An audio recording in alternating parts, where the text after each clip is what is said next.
So in this video today, guys, I want to talk about psychosis, or more specifically, manufactured psychosis. How is psychosis manufactured? How is it produced? How is it created? Now, there's some interesting ideas that I'm going to talk about in here, but they're quite deep, quite complex, quite bizarre as well. And there's little things I'm noticing here and there with regards to kind of trends that you notice, how the media manipulates and crafts and forms people's interests, and what that how I kind of see it, what that kind of represents itself to me, and my critique of that, because it's very bizarre. Now, many people have heard of the Lovecraftian idea and the cosmic horror theme of Cthulhu. So this is the main thing I want to talk about, Cthulhu. Cthulhu is fear of the unknown, and it's a monster in which H.P. Lovecraft created through his cosmic horror themed books, which was a genre of horror in which he created. And Cthulhu is this creature in which encompasses the unknown, and it brings people into madness when they face it. Now, that concept itself is very interesting, because a lot of people are confronted with the unknown, and it does send people into madness, such as trying to understand the world and trying to uncover the truth. So trying to understand the truth is, in a sense, to some degree, trying to understand the unknown and the outcomes of which occur when people try to do this. So there's many things in which this is represented through media and through contemporary culture, and the process of trying to understand what is unknown to oneself is represented in what I would say three main things within culture today, or contemporary culture. One is crime and psychopathy. Now, you have a big, recently, especially with Netflix, because Netflix is a programming machine through consumption, they release a lot of stuff on psychopaths, psychopathic documentaries, all this type of stuff, and people get a very strong interest in it because they don't understand it, because it's naturally unknown to them. Okay, and I'll demonstrate where that leads those people eventually in a minute. Obviously into psychosis to some degree, but of course you have some other themes, such as conspiracies to the extreme degree of, things like QAnon, all that type of stuff. Again, trying to figure out what the unknown is, trying to figure out the truth, the underlying truth, again, the same theme. And then another theme, which we can say this is kind of like a tertiary structure to this, or a trinity structure to this, is the last one is numerology. And numerology is a big feature within conspiracies. A lot of people start to match numbers up, and they're like, oh, this number means this, this 33, this, therefore it means this, but it's trying to correlate contents to something in which they still don't have an answer towards. So again, it's trying to figure out what the unknown is and the underlying truth.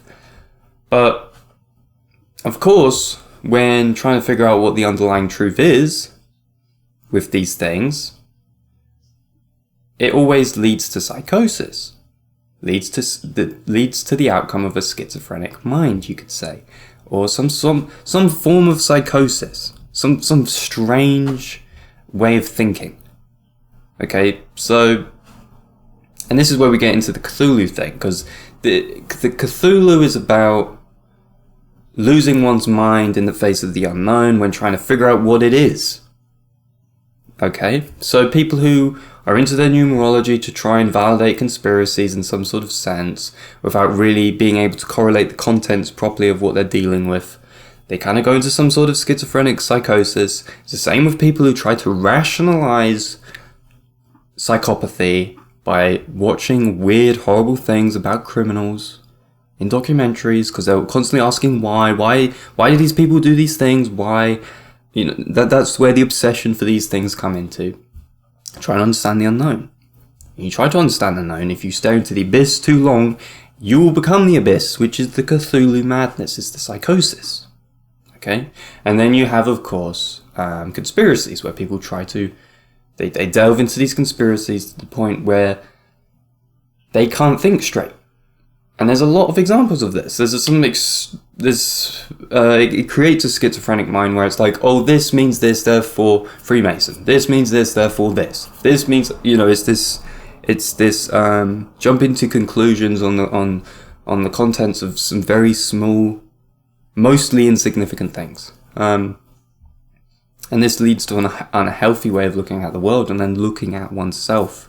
You can't look at yourself very clearly if you look at the world like that. So it's very psychotic.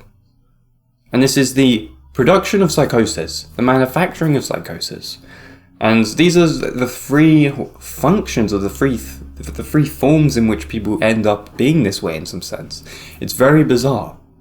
It's very bizarre. Now, of course, there's a point here that gets very weird, because you could go to the extent where psychosis, possession, ideological possession is the same as demonic possession, if you want to go down that route spiritually. And you could say the psychosis itself, in which is inevitably the outcome of these things, with these individuals who really delve deep into these things, you could say that, well, that itself, that psychotic possession is demonic possession, because it's something in which possesses you, which is not yourself, right? And that happens with people who are very much obsessed with this kind of psychopathic crime thriller stuff, where, of course, you get women who get obsessed with these people, but also you get people who are just obsessed with watching it. Okay, because they're trying to, because this is what they're trying to do. They're trying to rationalize why these people do what they do. And as soon as you start to rationalize something, which is a coping mechanism within psychology called rationalization, you're allowing for demonic possession, you could say, because you're allowing demons to come into your mind, in a sense, metaphorically speaking, if you want to take it metaphorically or literally. You're allowing that to happen because you're trying to rationalize and find excuses to try and understand why these people do what they do, which is not healthy. You should never do that. You should never try and find excuses for rationalization for why people do these fucking horrible things that people do. It's not healthy, it's not good, and this is why people get obsessed with watching these things, because they're trying to figure out why they do these things when they shouldn't, when it's simply just not right. And then that should be the line drawn. That's the line drawn with religiosity. That's the line drawn if you have any moral fiber to your being. Okay, but of course people don't have that. They try to rationalize these things, and then by doing that they accept them, or that some form of acceptance, desensitization is formulated, and therefore the individual is kind of demoralized on a instinctual level, or even on a feeling level, and it's very unhealthy. And this is what people need to watch out for, this manufactured psychosis, because of course, who is showing you all of these horrible documentaries on psychopathic tendencies and psychopaths and Jeffrey Dahmer and all this crap? Who's showing you that? Oh, it's the media. They want you to be desensitized towards these things, so that you accept them, so that you don't have any moral fiber to stand up for anything for yourself, so that you don't stand up for anything for a society when you see something going wrong in society that is inherently evil or bad. So this is what you need to be thinking of. And this is what everyone needs to be thinking of. How does society play effect by conditioning me to think in certain ways and to feel in certain ways while remaining unconscious to it when it's happening? It's very important that people pick up on these things. Because of course, Netflix, the main program that pushes these things is of course, related to Edward Bernays, the man who turned psychology, used for psychology for evil purposes. of course. You know, manipulation, programming, propaganda, the king of propaganda. The guy who owns Netflix is related to Edward Bernays and Sigmund Freud and all these people. So you need to understand that what you watch plays effect on you, of course. But also, rationalization. Everyone rationalizes things, of course, in their own personal lives to find excuses. Everyone is, including myself, have been under the influence of rationalization, to our own detriments, of course, but we learn from our own mistakes, of course, and this is what we need to be doing. But rationalization brings in the famous quote of what a lot of people say about the devil, which is, the devil convinced you that he never existed. Something along those lines. Rationalization does that. Rationalization, which is to find excuses for behavior, is the same as, well, you could say is the function in how the devil basically convinces you that he doesn't exist. Because you're making everything amoral, you're finding excuses for everything. You're going to look, and this is the struggle. And of course, it's very difficult to do that. It's impossible to do that with of course, well, it should be impossible to do that with people who are infested in because this is the thing, this is why there's so much interest around this crime stuff and psychopathy and all these evil people, is people are trying to rationalize it. Therefore, it gives influence. Therefore, people try to watch it and have this interest in it. But at the same time, it's near impossible to rationalize this stuff. So it does drive you mad, and that's the Cthulhu madness. That's the madness of the unknown, which invests itself into you, and therefore you develop psychosis. That happens with people, and which is the question of why, with something that is evil, it drives people mad. And madness, you could say, well, what type of madness do you mean? Do you mean madness where they literally go mad in the sense of they go to an asylum or so? I mean madness in the sense of having, believing in things that have no sense to them, things that are nonsense, and as opposed to things that have sense to it. That's madness, because the schizophrenic mind is, in a sense, a form of madness, all of that type of stuff. So I hope people get insight with this.